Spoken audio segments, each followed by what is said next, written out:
Okay, no spoilers for Alien Romulus, which is now playing in theaters. I've seen it twice now, like I said earlier. I want to give a review. Again, no spoilers. I'm not going to sit here and give you plot points and all that, but this is going to be a two-part review. And I want to talk about it this way. Number one, seeing it in IMAX is absolutely worth it. The shots of space, the cinematography, the wide shots, the details that they give you, absolutely worth it. I thought that just everything about the space, and I mean that in the universe, the planets, all of that, from the spaceship and the big, were so detailed and crisp and clear in IMAX, it was absolutely worth it. One of the things that I really enjoyed about this movie might not be the obvious. I really enjoyed seeing the planet where they were mining. I know that sounds funny. It's such a trivial thing, but when you think about the alien universe, we always hear about the company. We always hear about Wayland, but we never really get to see their life. What are these people doing for this giant company?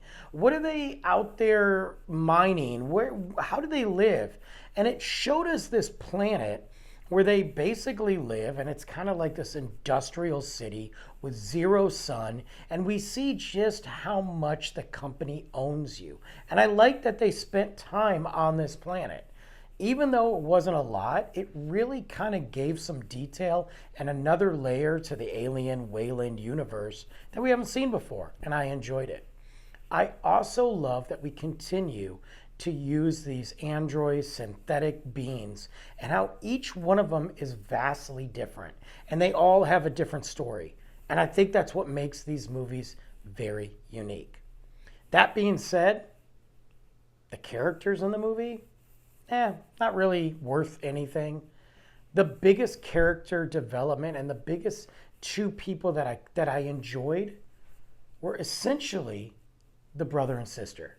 And I'm not giving anything away, but I think they had the most depth and most connection, whereas the others didn't. You really realize again just how much the company is the enemy.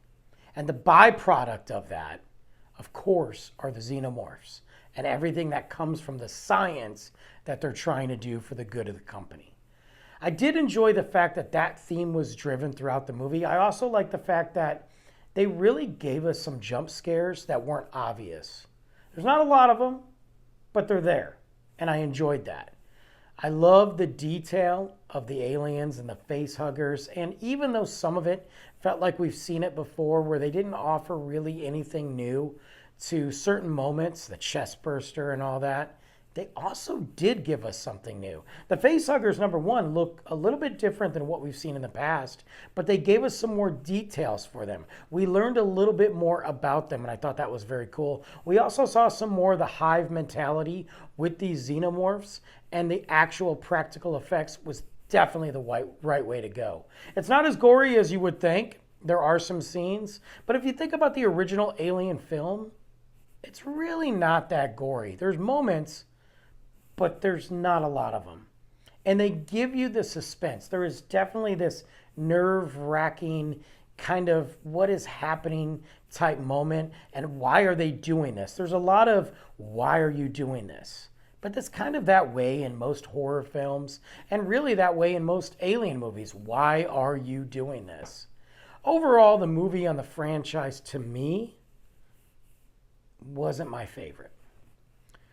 Do I think it's better than some of the films that we've got? Yes. But in my second part, I'm going to tell you why I didn't like it and why I think that they were this close to making a great alien film, but fell short. And I have to tell you, they did fall very short.